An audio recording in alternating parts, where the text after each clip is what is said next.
Welcome into the DNVR Rockies Podcast, brought to you by Strava Craft Coffee. Strava CBD coffee will improve the quality of your morning since it's rich in CBD and CBG and can be delivered to your doorstep every 2, 4, 6, 8 weeks, whenever you need. It's going to have you feeling as fantastic as I've been lately. It helps with chronic headaches, joint pains, so much more than that. Plus you get zero coffee jitters when you happen to have 3 or 4 or 5 cups a day, depending on how it's going, right?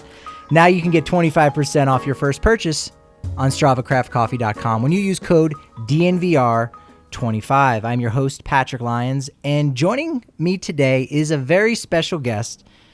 He is, how would I put it, a visionary, an author, a player / manager / GM. He's a brand ambassador and baseball pioneer, and some would even say a mystic. Ladies and gentlemen, introducing for you, if you didn't already know him, we got plenty of people that they know their Denver baseball history, they know their Denver personalities. Here is Matthew Repplinger. What's up? What's going on? Thanks for having me, Patrick. So glad to have you on. When I got this job and I thought about all the people I want to talk to in the offseason and kind of bring forth to folks that might not know the history here of our town, of our state, or just the people that are buzzing around the city doing some amazing baseball things. You know, you were really at the top of that list. And I think one of the reasons is because if you want to know your history of baseball in Denver, you quite literally need to pick up a copy of Baseball in Denver. It's a book that you wrote close to a decade ago, right here, Baseball in Denver. You've probably seen it. It's one of those images of baseball, right? They do the images of America. They started doing images of baseball. And can you believe it's been 10 years since you produced this amazing anthology? It's hard to believe, actually. It's flown by, truly. What would you say is the biggest thing baseball fans here in Denver should know about their history here, other than, you know, baseball did exist before the Colorado Rockies in 1993? There's so much, truly. Just saying on recent topics, Bud Fowler played here, who was just inducted into the Hall of Fame. That's right. Bud Fowler was the first African-American professional baseball player, him and Moses Fleetwood Walker. And the history of baseball in Denver is so rich. A lot of people think of us as just a Denver Bronco town, and right. It's really so much deeper than that. Babe Ruth played here, Lou Gehrig, of course. And then you have really rich history in terms of the Negro League past here in Denver, the Denver White Elephants, and the Denver Post Tournament. That's often never thought of in terms of how much that changed the game of baseball itself. And that happened right here in our backyard. So a lot of people do not realize just what all Denver baseball history is. And it's really quite the story. Yeah, the Denver Post Tournament was something that, you know, I didn't know about until I first moved to Colorado. And it's essentially that, you know, there was a lot of barnstorming that went on for Negro League teams, or even that predated the National Negro League. And the Denver Post Tournament was kind of one of those places where teams of all colors, integrated teams even, would be playing together. Satchel Paige, Grover Cleveland Alexander, which is one of my favorite guys, a great name, Old Pete. Grover Cleveland Alexander, and the Denver Post Tournament, again, took place right here in town, and people might not realize, yeah, Babe Ruth has been in town and has played baseball here. Some of the greatest baseball players to have ever lived played here, from Josh Gibson to Satchel Paige, like you said, Bullet Joe Rogan, Rogers Hornsby. And then going even further back in like 1800s, we had some amazing baseball players who were from here. Bid McPhee, so last second baseman to ever play without a baseball mitt. He was from Lodo, really. I mean, if you broke it down, he grew up right down near where Coors Field is today. So there's extremely rich history, but we can talk about something new in regards to baseball too. We don't have to stick with the old stuff. I like the old stuff. I mean, when it comes to your book though, like what? And because I want to really start, you know, previewing a lot more authors and stuff on the podcast, and you know, people have been doing a lot more reading during the pandemic, which I think is wonderful. And your book is one of those great, pathways for people to get into and understanding the history a little bit. how does one go about, or what was the genesis of saying, I want to write that book, that if you need to know the history of baseball in Denver, or at least the history that people aren't realizing, and putting it in one place, where do you get the stones to do that? I've been researching it in some ways most of my life. Just anything related to baseball was always of interest to me. Growing up in Denver, I was born in Kansas City, but I moved here when I was 5 years old, and in fact, just a few blocks away. Until we moved to Littleton. But yeah, the history of baseball and the way that I got into it was, one, I had been working in the Coors Field ticket office, answering phones. I worked in the group ticket sales office, worked in the call center during the off season. During the slow season of baseball, all I did was read baseball books, and voraciously, just anything related to the baseball history in Denver or Colorado, I was all over it. And it was just eating up anything in relation to baseball. And I got into Sabre, and at the time, I believe I was the president of the chapter, or Rocky Mountain chapter of Sabre, and Arcadia Publishing came to me and said, would you know anyone that might be interested in writing a book on the history of baseball in Denver? And I thought about it for about 3 seconds and was like, well, I might be interested in writing that book. You're talking to that guy right now.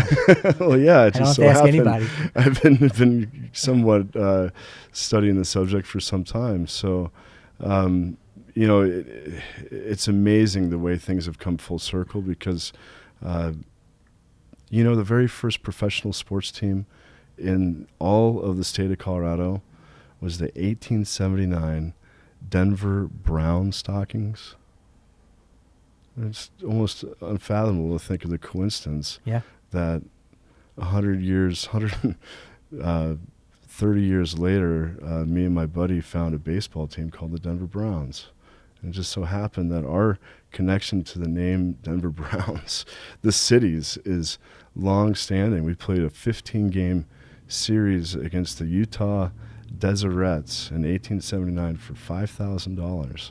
Wow. And that was won by the Denver Brown Stockings 8-7 in 1879. So it's just bizarre to me that we did not know that when we started the Denver Browns many years later. So it's just bizarre how these coincidences come about. It can be cyclical in many ways, and I do want to talk to you about the Denver Browns, but more recently, we've talked, a couple times. It's always good bumping into you at different events, and there seems now finally, with people behaving themselves in different ways, at least if you've gotten your booster and whatnot, hey, you can go around and start to go to events. And I've seen you a couple times in the past few weeks, and you talked about another new project, potentially even more ambitious than the Baseball in Denver book. Well, the ball club's always been something that I've some could argue too much time into. But the Browns, this will be our 16th season. Right. And we started in 2007. It was just a buddy of mine, high school, or I should say a college teammate, Gino Grasso, founded the team. And the first thing he did was name me as manager. And that was back when I was working for the Rockies in 07, and actually the fall of 06, and we established ourselves as the winningest baseball team in Denver, and one of the winningest ball clubs in the history of Denver. If you break it down, we've won the city championship 7 different years, and for anyone who doesn't know, I'm wearing one of the Denver Browns caps, which you can get at denverbrowns.com. You can even get the Baseball in Denver book there, denverbrowns.com/shop.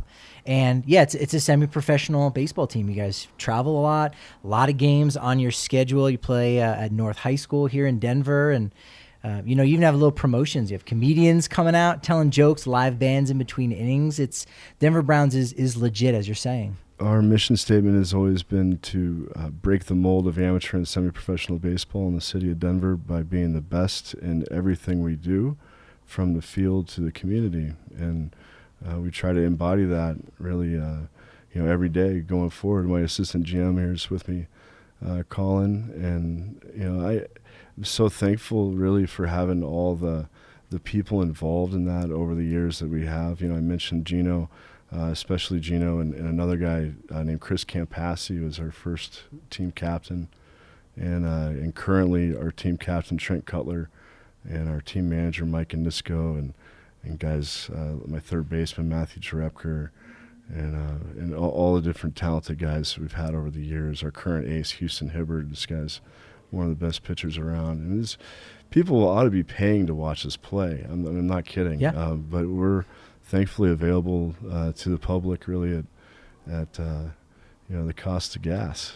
That's right. Just Yeah, come on down. You have a couple guys who got drafted. We'll talk about who some of those players are, but as you said, you're building some community, and that's what we're trying to do here as well at the DNVR.com. Now only 50 cents for your first month. If you want an annual membership, you can pick up some cool swag. You get a free T-shirt with that annual membership.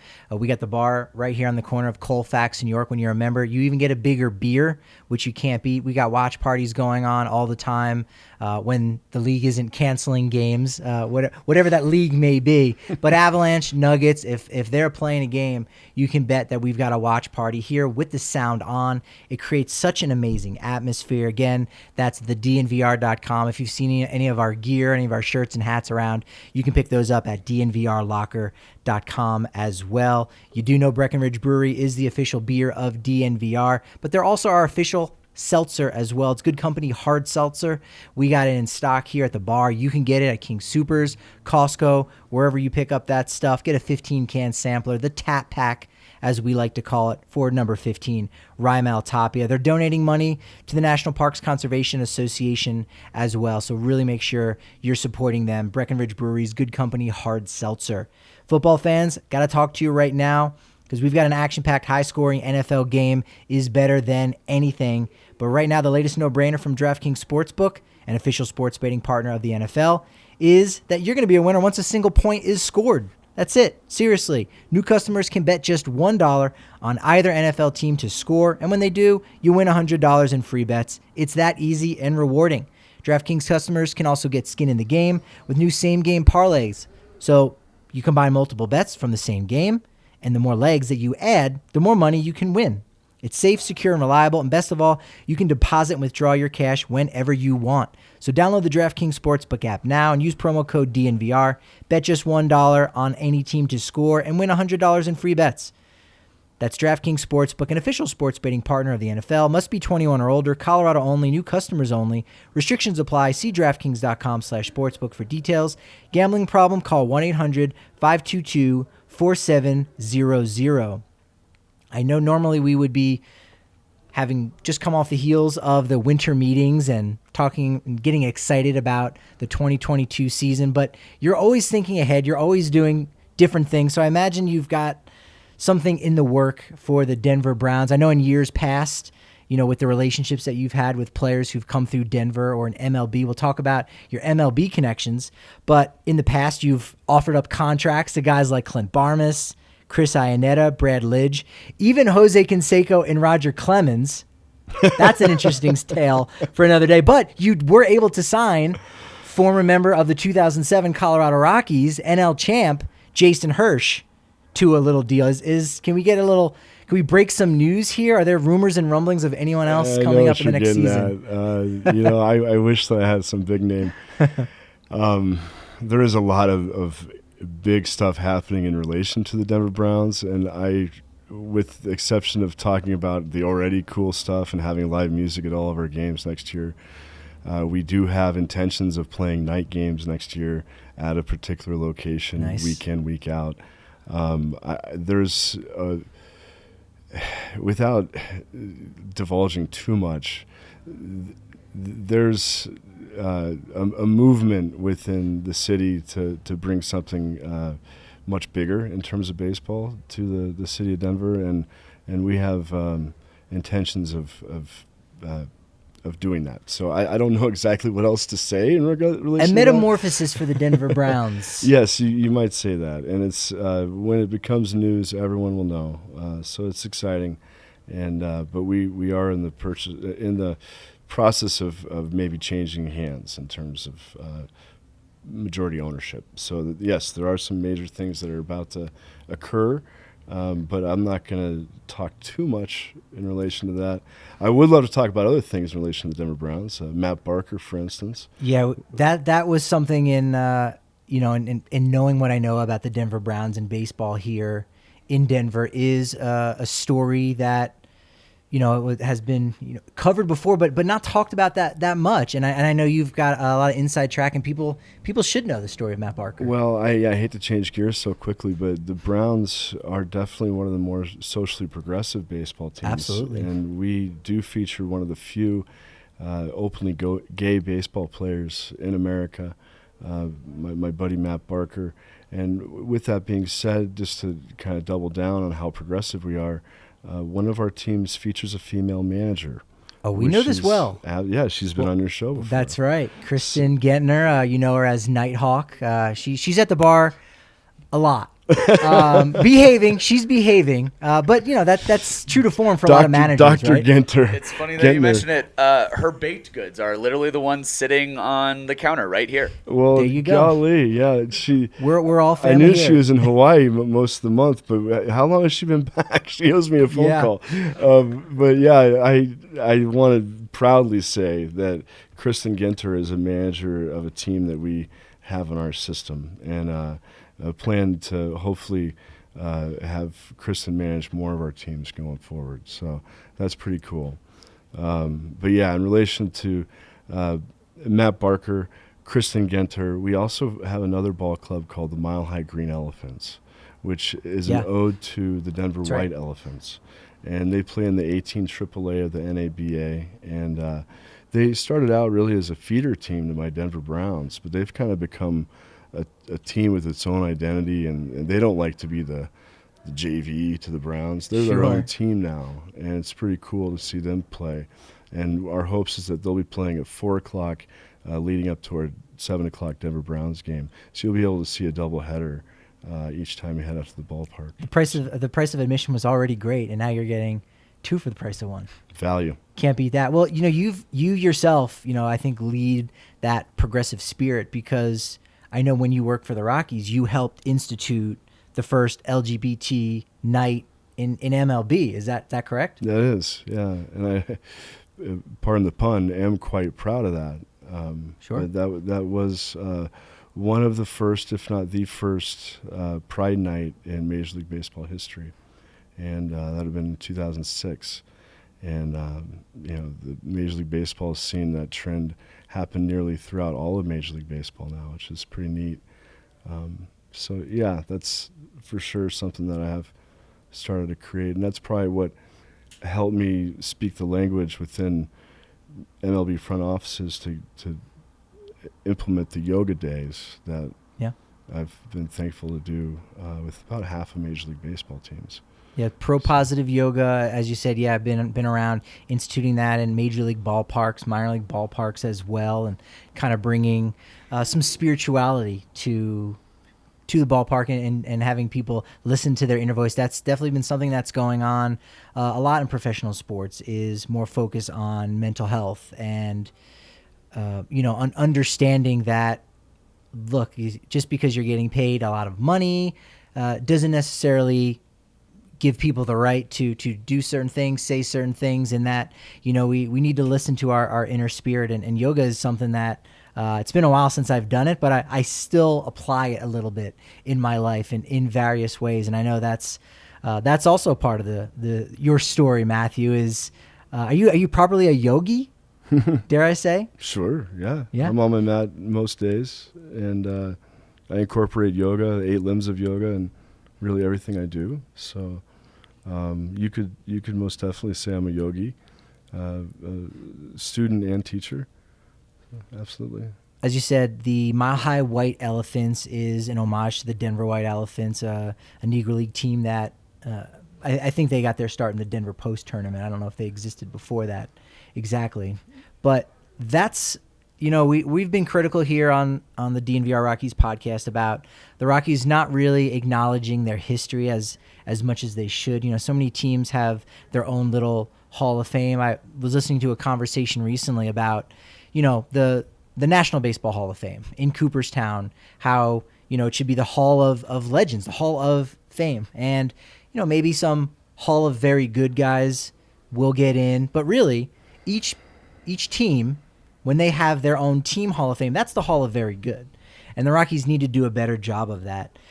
It seems that they need to, so that's already a shortcoming. So it stands to reason that they're not acknowledging the Negro League roots of the white elephants when so many teams, pay some kind of homage. They wear some throwback jerseys in various areas. That would be cool to see. There's some nuanced differences, though, too. And I want to back up a little bit because the first year of the Denver White Elephants happened to be the first year of the Denver Post Tournament. Yeah. But the Denver White Elephants did not play in the Denver Post Tournament until almost the end of the Denver Post Tournament. Really? They existed without playing in the Denver Post Tournament until 1933. So, and that was many years into their existence. So just factually, the need for the Rockies to acknowledge the Denver White Elephants probably is not as strong because the Denver White Elephants were not a Negro National League team. Right, they weren't. They were more like the Denver Browns. They were a semi-pro team. They were very good, traveled all over the region and beat teams all over the region, but they were never professional. Some players went on to become professional. So that does let the Rockies off the hook a little bit in terms of them not needing to, say the Kansas City Monarchs, for instance, of that a Negro League team played in Denver, well, you bet the Rockies should have by now already done something. But because the White Elephants are in this slightly gray area, I don't know. That's tough. Yeah. So. Yeah, they're, like I said, they're failing to do it for their own team. So you kind of understand how they could drop that ball. It would be neat if the Rockies, and maybe I'm giving them too much ideas here, but for them to acknowledge some way of memorializing the Denver Post Tournament. Yeah. That would be neat. Yeah. Or for them to do something in relation to, you name the different Hall of Famers, or George Tebow, who really was the father of baseball in Colorado. And there's a lot of things the Rockies could do, but that's not. Yeah. Let's stay on my side of the street. No, that makes all the sense, and one thing that makes a lot of sense is companies that are doing their part to try to make the world a better place, like Ball. And right now they're hiring for folks on the front line of the aluminum beverage can production process at their plant over in Golden. They're offering a competitive $27 an hour positions that you get increases at 6, 12, and 18 months on the job. They offer comprehensive 401k for retirement, insurance active the day of hire, stock purchase ownership program, and even potential for annual bonus. So many major benefits for working for a company like Ball. Text Golden to 77222 to get linked to all of their open positions, or you can go directly to jobs.ball.com and search for Golden. That's jobs.ball.com and search Golden, or text Golden to 77222. It's the holiday season, and if you don't know what to get as a gift or a stocking stuffer, well, one of today's sponsors, Manscaped, has the tools, guaranteed you're going to win this year's white elephant competition. Different type of white elephant. How does that tie in? Interesting. All right, well, it's called the Performance Package, as some of you already know. And inside, you can get the Lawnmower 4.0 trimmer, Weed Whacker ear and nose hair trimmer, liquid formulations, as well as 2 free gifts. Be the ballsiest gift giver this season with Manscaped by using code DNVR for free shipping and, more importantly, 20% off. There is a tie, by the way. As what? There is a tie, by the way. You got a tie? Well, Connie Mack came up with that white elephant term, and for his Philadelphia Athletics, Cornelius McGillicuddy. That's my favorite. Cornelius McGillicuddy. Favorite name that got altered over time. Yeah. And there's no proof that the man who founded the Denver White Elephants, Mr. Ross, there's no proof that he took the name from the Philadelphia Athletics. Right. But they became popularized using that white elephant on their sleeve just a few years before the white elephants became a thing. So you could only think that there was some correlation. But. And correct me if I'm wrong, the colors of the white elephants was essentially just white and green. Mm-hmm. Yeah. And is that what the Mile High Mile High green elephants? Green elephants, yeah. That's right, yes. I thought it much better to for numerous reasons. I didn't want to name them the white elephants because there's only one white elephant. Yeah. And I thought it better that they be named the green elephants. Still, obviously, or the Denver green, but everyone knows the Mile High green elephants as an homage, exactly. Yeah. If you open up a dispensary, I mean, that also ties in there too. I don't know. We'll see about that. But yeah, any sponsors would like to sponsor the team next year, by all means. I know a guy at the DNVR.com that can help you out. Now, his name is me, but we'll talk about that off air. You talk about the success of the Denver Browns, which they absolutely have had. There's so many interesting stories. Again, as I said, Jason Hirsch playing for you guys. Matt Barker. Back up. Hirsch has never suited up for us. Oh, he didn't? No. I know there were plans for him to play in a game, he's right? worked out with us, and he's always him and I are yoga buddies over the years. But it's been a big publicity stunt. Jason Hirsch. I wish that it worked. It worked well. We even got his number for him to suit up, but and he's agreed to terms with us. But he's never actually towed the rubber. So. Oh, okay. He's on permanent IL, so to speak. There you go. Yeah. But you've had a player in particular, and you'll probably remember the name better than I have. But he played against former Rockies GM Jeff Bridich, and has some connections with that. And yes, put a beat down on Jeff Bridich for that. So, Bridich has done a lot of good things for the organization. Obviously, going the back-to-back postseasons is great, but again, it's just so interesting that really once you dig into the history of baseball here in this town, it's so interconnected with so many great people. Truly, yeah. There's been a number of former big leaguers and even executives who've played in our league. Jeff Bridich being one. That's true. And did he actually played in the league in Colorado? Yeah, he played for our manager, Mike Anisco. It had been 2003, I want to say, 2004, whichever the first year that he came from the commissioner's office. And he was still like assistant GM, or he wasn't even in that role yet. No, he wasn't even. Let's see what he'd have been when he came over from New York. He was definitely a high up person in the baseball ops department, but I don't think he had any specific brass title yet. He may have been director of player development, to be honest. I think that's right. Yeah. Yeah, because if I recall, he was in the media guide year one. Bridich, he Harvard. Funny story. he comes from Harvard, and he suits up for the Colorado Reds, and says, "Hey, I catch," and they're like, we got a catcher," and he's like, "No kidding? Well, I played at Harvard, right?" And Division I. Yeah. That's coincidence, because our catcher actually played at Harvard too. He looks down at the end of the bench, and it's this guy. I want to say Scott Hahn is his name, and what are the odds of that? Same catcher that he caught with and beat him out in college just happened to be on his semi-pro team here in Denver. And he goes nearly, all the way to the other side of the country, and yet this guy's still there blocking him. Was that Bill Schmidt? Was Bill Schmidt? No. Taking everything that Jeff Bridich has. It's funny because Schmidt was with the Rockies long before Bridich was there, right? And I want nothing but the best for the Rockies. It's good for morale and for the city. I just hope we have baseball on opening day. That's my concern. Things are so. If we ever had a more time of unknown right now, my yoga business in relation to Major League Baseball is non-existent. There's nothing going on. The fact, I remember seeing you at the winter meetings in San Diego. Yeah. I miss going to the winter meetings so much because that's really where we're able to connect with our people.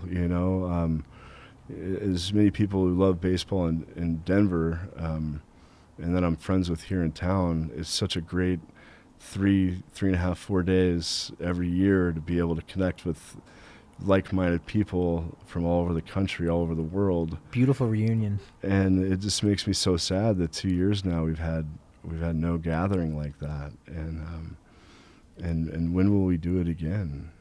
It's just. Yeah, I've had that thought. Like, okay, December of 2022, we'll be doing the winter meetings for the first time in 3 years. Mm-hmm. Right, and fingers crossed. That's certainly something that baseball probably needs to consider too. Is okay. This time next year, is it really going to be that much different?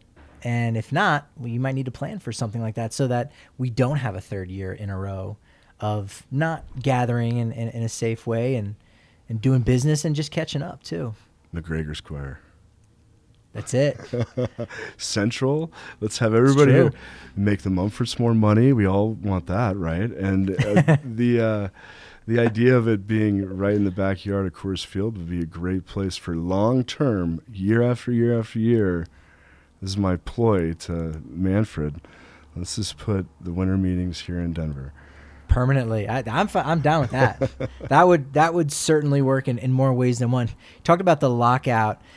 As you know, again, someone whose business obviously is impacted by that, and just your relationships too, with everything going on. You know, do you have a sense that, you know, we might miss games? Do you have a date where you think they might, you know, lock it up? Obviously, it's hard to predict the future in any capacity, but do you get the sense that, you know, it'll get worked out, but we're going to be dragged through the mud for a little bit? I can only hope. You know, I just, if I was, and I've said this in the last couple of weeks, if I was to bet that, you know, the season were to start late, that'd probably be a good assumption, you know, whether it be in May, hopefully no later than like a shortened season. I sure hope not. But we don't know right now, and they're so far apart, you know. Evan Dreilich is a really good friend of mine, and, you know, I try not to bother him because the guy's kind of on he's on the edge of everything. He's number one for the Athletic right now. Him and Ken Rosenthal. Yeah, Evan. That's his job, is the business side and the CBA. Yeah. So, you know, I read everything that he, you know, puts in print and try to stay, you know, privy. But even they don't know, and everyone's concerned. So there is a real just a feeling of the sky's falling right now, because I mean, you go to MLB.com and you can't find the likeness of any current players. What is that about? Yeah, that's strange too, because I think it might have even been Evan who wrote about that on The Athletic, that, you know, there have been some people who have been consultants and lawyers who have said, yeah, I can't find really any legal precedents for why they needed to do that. Like, it's not clear. Like, they're just erring on the side of caution a little bit. Maybe it's a PR thing, but legally speaking, although the commissioner said, well, no, this is what our people said that we should do. It's scary. And it makes me think, like, the owners just don't care, that they're so big that they are beyond, you know, billionaires can wait a lot longer than millionaires, you know. That's true. And it takes me to Scary Town. I don't want to think about it, because I mean, I need the baseball season to kick off in mid-February. Is my life. I got nothing else to do. But it's really concerning. I think hopefully that they come to some, you know, partial Band-Aid agreement to at least get the season started underway when it's supposed to. But I have my doubts. Yeah. So it's.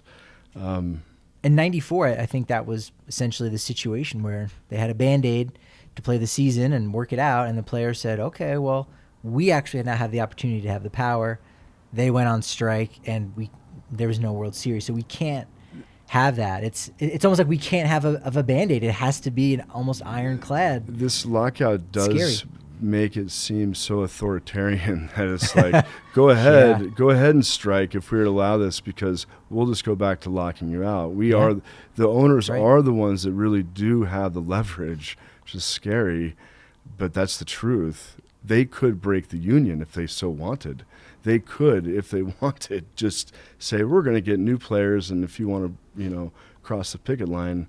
If you don't remember the history of Coors Field. I was going to say, I imagine it might even be in his book. But go ahead and tell that story about. Who wants to talk about that? I mean, Coors Field opened with scab players. That's right. New York Yankees. We have an official date of, and I should know what it is. Maybe it's like April 21st. Oh, well, the original date. Well, we acknowledge April 21st, roughly, of 1995. Dante Bichette, Shucky Ducky Fizz Pump. But as you said, there were two exhibition games played. I think it might have been March 31st and April 1st against the Yankees. Well, the players were the Yankees uniforms with people inside of those uniforms, and they played two games with replacement players that nobody knew because they were just, you know, that's double A Scary guys. Town. That's like let's not go there, right? No. I mean, Yeah. Oof. The horror. That would not be a good way to start the 30th season. Yeah. in Rockies history. Rockies sign, who knows? Name the blast from the past player. Make sure your guys have good ironclad contracts for the Browns. They're gonna start, dude. Is this what my you're? Is that what you're alluding to? The big news: the Rockies are buying the Denver Browns. The Rockies did lead the Rockies in attendance in 2020. There were a great deal more people that went to Denver Browns games than that went to Rockies games. So there's that's a reverse precedent, but yeah. Yeah, no, we these are just rumors. These are jokes that we're making, of course. I do want to ask too. So again, going back to the history of Colorado, you've already mentioned so many names that people might not think about. Again, Bud Fowler being that big one, playing with the Pueblo Pastimes, just coming through here, another Hall of Famer. Roy Halladay and Rich Gossage, who I believe does not want to be referred to as Goose quite as much. So I respect that. So Rich Gossage and Roy Halladay is who we think of as Colorado-born and raised Hall of Famers. And there are other Hall of Famers who have played through Denver and played through Colorado. Obviously, Larry Walker most recently getting in as the first member of the Colorado Rockies in any capacity, which is also kind of crazy because I've gone through and looked at the coaches that have played, and nobody that was even a coach has even been in the Hall of Fame. But you can extend that to the Denver Browns, all the great players. Should be. Dale Murphy's a guy who eventually will get in. Yeah. Maybe you even see a coach like a Don Zimmer possibly getting in, who was Don Baylor's bench coach for contributions. I know I'm stretching it a little bit. I would love to see Zim in the Hall of Fame, but I'm not sure that's... I think Andres Galarraga may have had more than one ballot. I hope Maury Wills gets in the Hall of Fame before Don Zimmer. And the coincidence is Maury Wills replaced Don Zimmer as shortstop of the the Brooklyn, or I should say the LA Dodgers. Yeah. Yeah. Good connection there. But you got all the Denver Bears, right? Andre Dawson, sure. Tim Raines. There's a few others. Plenty of Hall of Famers came through Denver playing for the Bears. That's without a doubt. And phenomenal New York Yankees through the 50s.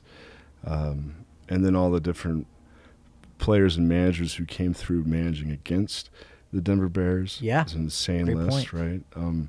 You could see just down at Bear Stadium, Mile High Stadium, whatever you'd like to call it, depending on the era, really top flight talent come through.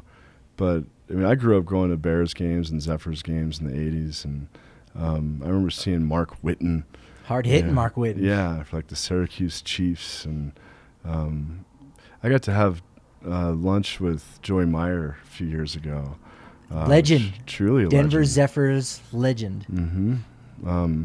I'm really blessed the fact that I have been able to connect with so many people, whether it be through the yoga business in baseball or through Sabre or through the Browns. But yeah, and just the winter meetings, those interactions are just priceless. I as I was saying, I just miss going to those winter meetings so much because that's like there's a kinship between those people that when you don't get to see them every year, you're missing something. Yeah. Yeah. But, those relationships that, again, as you said, are built over time, having been with the Rockies, close to 20 years ago now at that point, and the connections with a guy like Matt Barker, like I said, great guy. Ted Chalkin wrote a story on, I believe it was Purple Row, about Matt Barker, and who still plays on the Denver Browns, a guy who was drafted and had some connections with the Colorado Rockies, as we said. One of the rare openly gay players that plays baseball professionally or semi-professionally. And it's just interesting to, again, going back to the whole mental health thing, the piece of, being welcomed and feeling safe in a community. And, we try to do that at the DNVR. And I know that's something that you do in all of your ventures with Pro Positive Yoga and the Denver Browns and even with the South Park Whooping Cranes with Kristen being your manager. And, it's trying to make the world a better place, right? Absolutely, yeah. We live stream all of our games, and it's because they deserve it. People ought to be able to watch these guys play because they're extremely talented baseball players, and there happens to be a market. People tune in and watch our games, and I think it's because of the fact that we do create this atmosphere of you being able to be whomever you are. Right. Every Sunday before we before I headed the ballpark, I get on my knees, so to speak, and just say a prayer that everybody stays safe. Because baseball is not always the safest of sports. No. And then we all have fun. And we do those two things, the results, the outcome, that all takes care of itself. But the atmosphere of a Denver Browns game is really just, it's about having fun. So, we get to be around really great baseball players, every week and get to see the game played at as high a level as you can imagine, for the fact that these guys aren't paid to play. Yeah. So, and there's 140 adult league baseball teams in the city of Denver, and not all of them are that good. So, but that's a lot. There are a lot, and the games played at all different levels, whether you be at 18 over, 25 over, 35, 45, 50 over, and different divisions within that: wood bat, aluminum bat. Our teams play in the 18 AAA or the 25 wood AA. Those are the two highest leagues, not including the Liga Latina, which is the Latin league here in Denver, which has some high-level baseball to itself. So there is really great baseball going on currently in the city of Denver. Forget the history of baseball. You can go out and watch great baseball every weekend, April through September. So, and with the absence of minor league baseball in our state now, Rocky Mountain Vibes are an independent league team. Grand Junction, we're gonna have a new team next year, the Northern Colorado Owls, that are gonna be playing in Windsor, which is interesting. But in the city itself, again, I would venture to say that the Denver Browns teams are probably on par. Again, maybe not age-wise. We're not checking birth certificates, but is on par with the Vibes, Grand Junction Rockies, and what I imagine will be the caliber of players on the Northern Colorado Owls. Well, I'd like to say that. There's a different caliber of ball player when you just get done playing college ball, or you just get released and you're trying to make your way back to the pro ranks. Granted, you have to be no less than 26 years old, I think, in order to play in the Pecos League. To play in the Pioneer League, it's like 25 and under. So you do have to be a sort of prospect. If you're over that age, there's only like a set number that you're allowed to have over that age in those leagues. So it's a little bit apples and oranges in the fact that we play every Sunday. Our guys have day jobs. Our guys are, families, and some of these guys own businesses and are, pretty prominent dudes in town, just like it used to be 150 years ago, which is kind of crazy. Yeah. These gentlemen's baseball clubs of the 1880s, 1890s were all different people around town, who ran businesses or were judges or, you name the architects and played baseball. That's kind of what the Denver Browns are, just flash forward 130 years. So, as we wrap up here, is there, there's so many great photographs in this book too. That's the other thing. And you get to see what Denver looked like 100 years ago. That's another element too, is, we know in baseball, it's not just the team or the players, it's the city itself that is this added element too, that you can see, all in your book. Is there a favorite photograph, or, maybe a favorite forgotten player? Because we did try to remember as many guys here as possible, but someone who doesn't get talked about enough here in Denver. Bruno Konopka. There's a photo in the back of this. I don't know that name. Bruno Konopka was one of the greatest power hitters to ever come out of the state of Colorado. Went to Manual High School. Pardon me. He graduated with Bus Campbell, who was a man that I coached with, and signed Roy Halladay. And Bus was Roy's pitching coach since he was probably 12 years old. And Bus was a teammate of Bruno Konopka's at Manual in like 1934. And there's a picture of Bruno and Connie Mack. Right? 2 shout-outs for Cornelius McGillicuddy. Right here. Love the great Connie Mack. So I should probably know how many years he managed it. We're talking over 50 years. 50 years. Yeah, on 50 on the nose. Yeah. Kale, this guy did not wear a uniform. He wore a suit. And so, therefore, he couldn't actually go out to the mound to change his pitcher because you have to wear a uniform to do that. Fun wrinkle. Yeah, interesting guy. Most wins, most losses all time. But you got Bruno and Connie together. So yeah, you got Connie Mack with Bruno Konopka.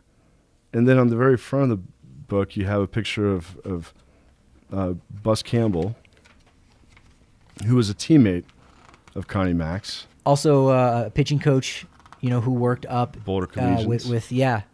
with Baldy Muschietti for the Boulder Collegians, a great summer collegiate league team that's still active, playing at Scott Carpenter Park. So Bus Campbell, teammate of Bruno Konopka's. Bruno Konopka played for Connie Mack. I coached with Bus Campbell. It makes me like 1 degree of separation, 2 degrees of separation from Connie Mack. And that makes me 2. Right. Because we're buddies. Me, then Matthew, then Bus, Bruno Konopka, Connie Mack. Hey. That's how you do it. The coolest, Maury Willis is a buddy of mine. I've been actively trying to get Maury into the Hall of Fame for the last few years. Maury was a friend of Miles Davis, which I always think, Are you kidding me? I'm friends with somebody who was friends with Miles Davis? Like, that's right. To me, that's like, I can't be any cooler. Drop some names if you can. The All-Star game, because that was the closest thing we've had since the winter meetings, right? Yeah. Like covering that, and it was everybody that you see at the winter meetings, and it was like out of nowhere. Again, the All-Star game falls in Denver's lap, and then everyone's there, and it's the game, and it's Ohtani, and there's this buzz, and Denver is the epicenter, and it's really been the only epicenter since the last winter meetings in 2019. How fun was that experience for you? We really did luck out with that. Wow. Sorry, yes. Atlanta. But yeah, I mean, that was... They won a World Series, so I think they're okay. Yeah, sure. That was a great stadium too, Truist, by the way. I went to the NLCS this year and saw the Dodgers lose. But the All-Star game was so cool this year. I actually underestimated the home run derby. I mean, I got a ticket for it, I'm upstairs, Sure. I got to be there, right? Yeah.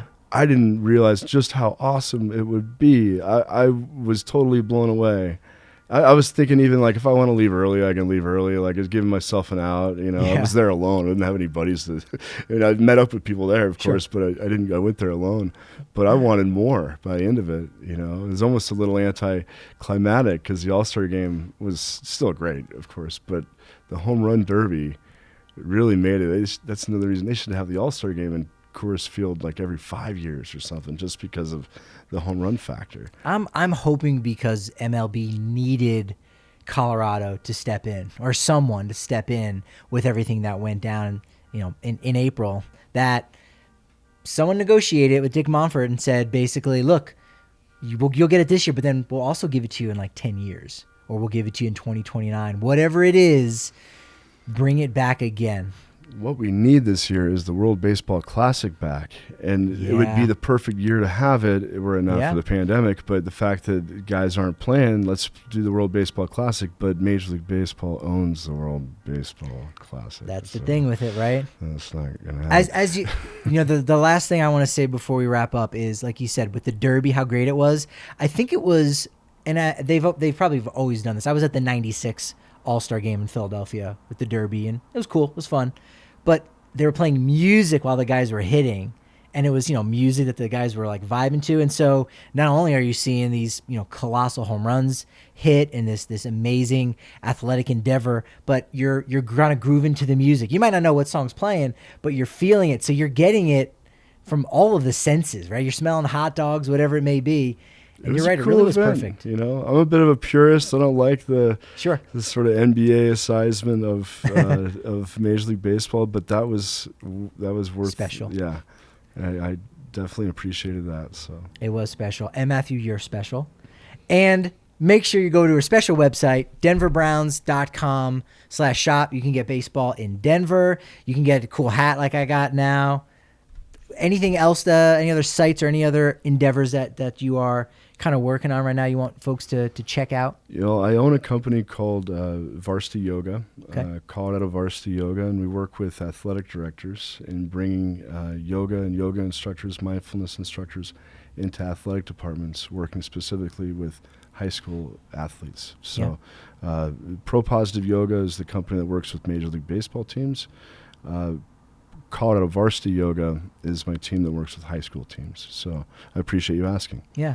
Tony Walters has been a huge proponent, great Rockies catcher, a couple years ago defensively, but he loves yoga. So many players do yoga now, and it's helped them for, so many reasons. And so that's definitely something, high school players would be good. They would benefit from a lot. So if you got any impact on that and you have any say, make sure you reach out and get that in your school as well. Matthew, thanks again for joining us. This has been fantastic. Make sure you're following us on Twitter at DNVR_Rockies. I'm at Patrick D. Lyons. So for super producer Kale, Matthew Repplinger, I'm Patrick Lyons. Thanks for tuning in to the DNVR Rockies podcast.